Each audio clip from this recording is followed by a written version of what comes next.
Miqtë të nderuar, zonja e zotrin, përshëndetje. Po takohemi bashkë në këtë edicion të ri të RTK Prime.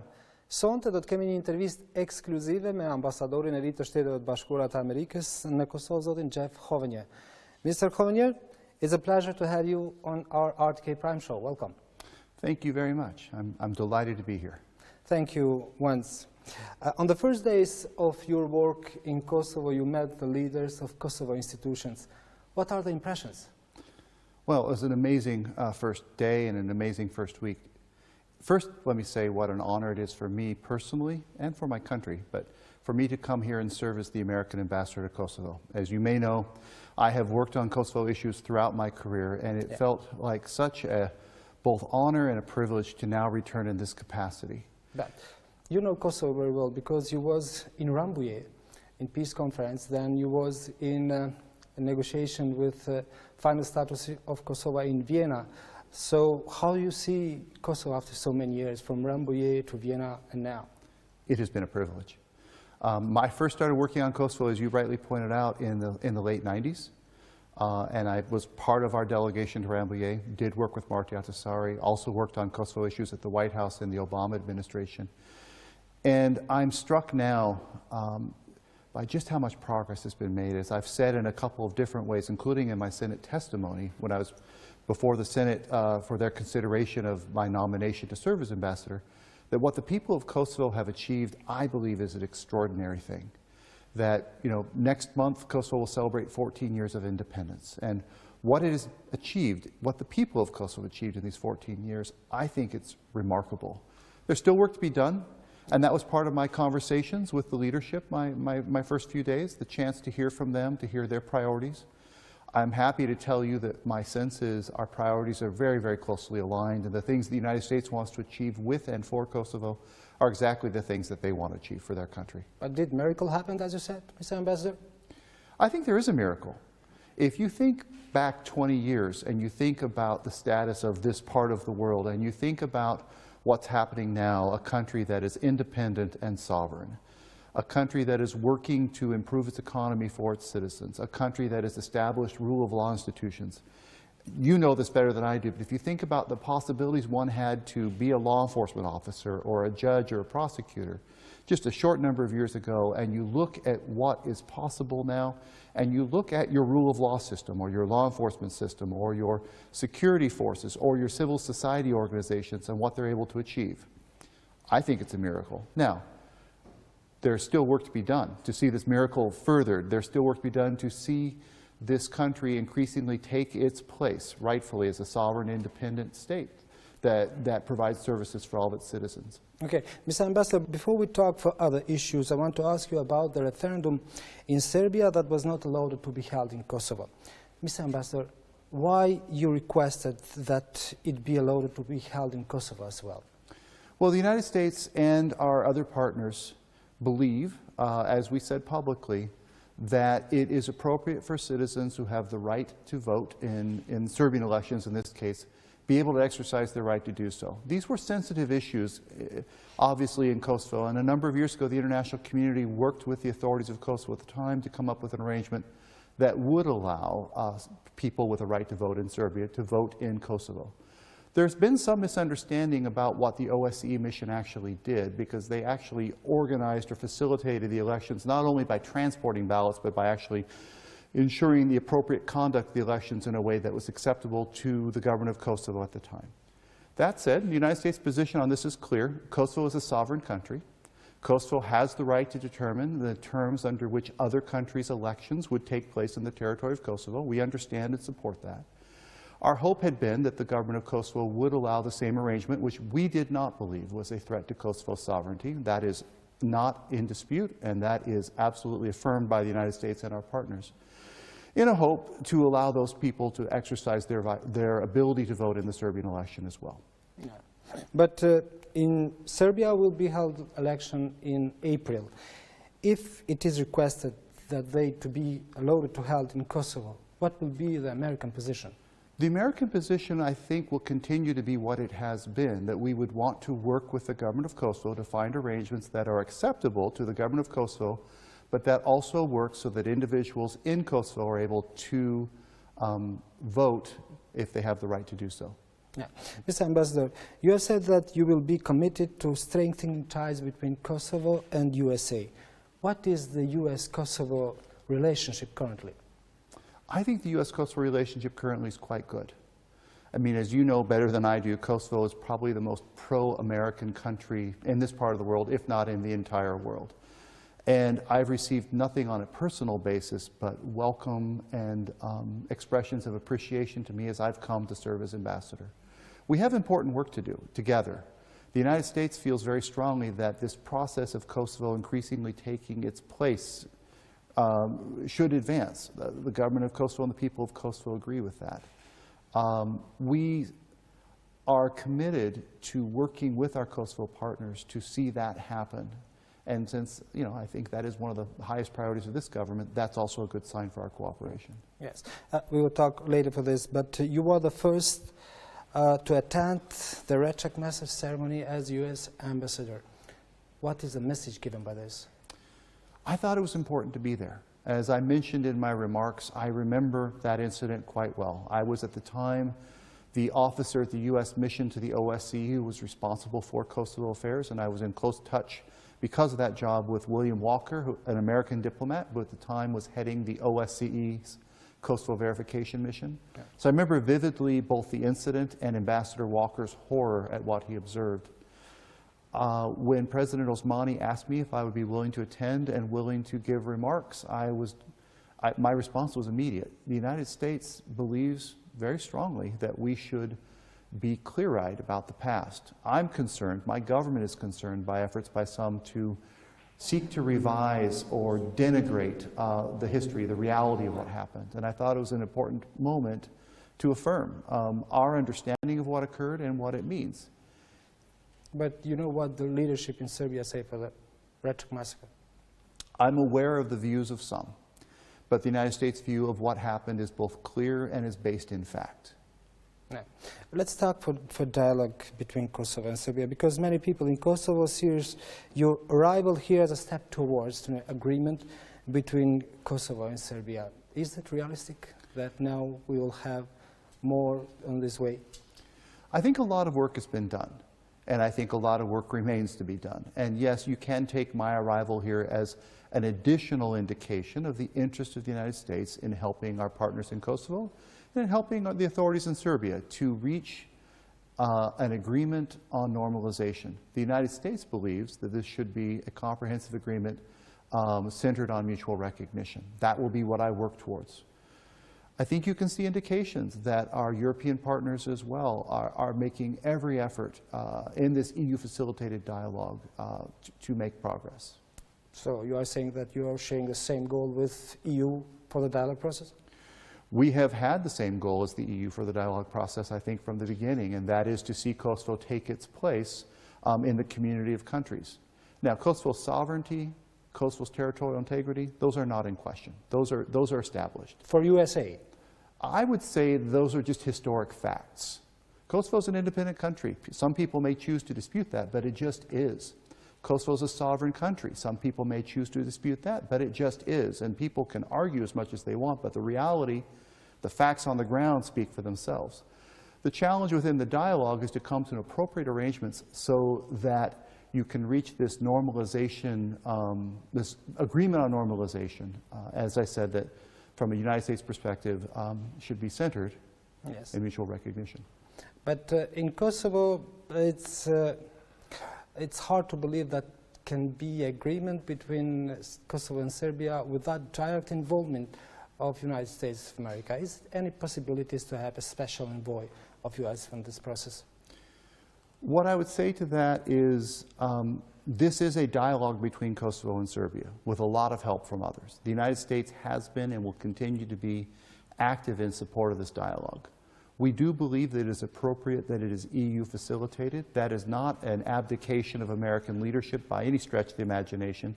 It's also a recognition of a reality that Serbia's long-term trajectory and Kosovo's long-term trajectory is in Europe, and we believe that it is right for the EU to be the facilitator of this dialogue since it has the ability to make available the incentives for coming to this agreement on normalization. But many people say that with you here in Kosovo, Mr. Chris Hill in Serbia, in Belgrade, and Mr. Skobar for Balkans, will have a new dynamic on this process.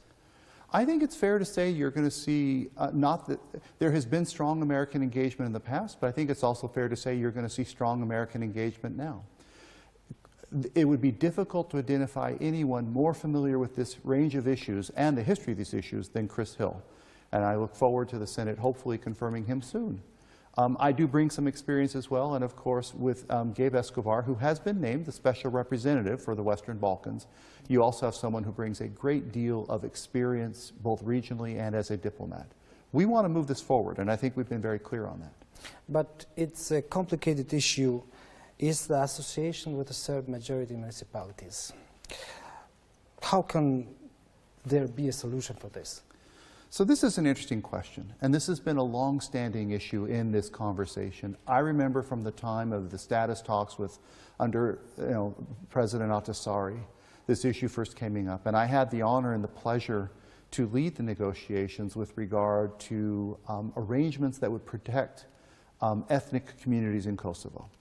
So this first came up there, this idea of an association of Serb municipalities, and if you look at Annex 3 of the Ahtisaari plan, there's even indications of something like this, some ability of municipalities that have been given very specific functions because of decentralization, more authorities than municipalities often have out of concern by certain ethnic communities of wanting governance at a local level, to be able to coordinate, to be able to share best practices, to be able to have shared training and experience and share their experiences.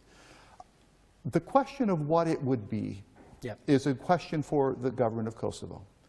I would say that even back in the Ahtisaari days, no one had in mind something that would have some sort of an additional layer of government, something with executive functions, something that would, I'm aware of the concern of another Republika Srpska. Nobody is interested in that.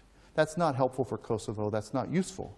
But there are some benefits to coordination, and one last point on this. Yes. The government of Kosovo has made a commitment for an association of Serb majority municipalities to exist. It was, as I said, an element, although not with that name, in the Ahtisaari process, and then of course in the Brussels process and in the Brussels agreements, there's a specific reference to it. It remains the view of my government, I'm not telling you anything new, that the government of Kosovo, that we would expect the government of Kosovo to comply with the commitments it has made, which would mean that we believe there should be an association of Serb majority municipalities. But as we've said many times, including, I believe, my colleague Matt Palmer to you at this very desk in the past, yes, we don't dictate what it should do and how it should be. That's a sovereign decision for the government of Kosovo. There are models out there that we actually think are workable, and we've encouraged the government to think about those models and to look at that issue. Okay. Meanwhile, Mr. Ambassador, what is the current American position on the Washington Agreement signed in the White House by former President Trump and former Prime Minister of Kosovo, Hoti? Well, I'm glad you asked that. This came up in my Senate confirmation hearing as well when Senator Johnson asked me that, more or less that same question. And I'm happy to tell you what I told Senator Johnson. It remains the position of this administration that those Washington commitments were important commitments. And we do look to the authorities of both Pristina and Belgrade to implement them to the extent possible. So you are saying that this agreement should be implemented? I'm saying that the Washington commitments were important commitments, and there's things in them that are very important to see done. There's commitments related to missing persons. There's commitments related to border crossings. There's commitments related to cross-border trade. All of that would be to the benefit, we believe, of both Kosovo and Serbia. Yes. It's also a big debate is taking place on the Opal Balkans. What is the U.S. position on this project? Should Kosovo be part of it? Because we know what is happening with this. So my colleague Gabriel Escobar, the Special Representative for the Western Balkans, has spoken publicly about this already. What I would say is this. Kosovo is an important country, but it is not the largest country even in its region. And it has been our advice for a while that any sort of arrangement that would reduce barriers to trade and facilitate the free flow of goods and of people is something worth considering. We are not telling Kosovo exactly which institutional arrangement is best and how best to do that. But we do encourage the people of Kosovo and the authorities of Kosovo to to be open to arrangements that would reduce barriers to trade and would facilitate the free flow of goods and people. Also, the big debate is on American gas pipeline. Has Kosovo rejected this MCC project? I think that's probably the wrong way to characterize what has happened. What I would say is the Millennium Challenge Corporation, MCC, has a very unique way of defining its foreign assistance programs. It enters into a dialogue with the government, the host government, wherever it's going to work, and together they identify priorities. It has very strict timelines and it has a very complicated approval process. And in fact, the process to define what's called the compact, which will be the MCC's program going forward, is still ongoing.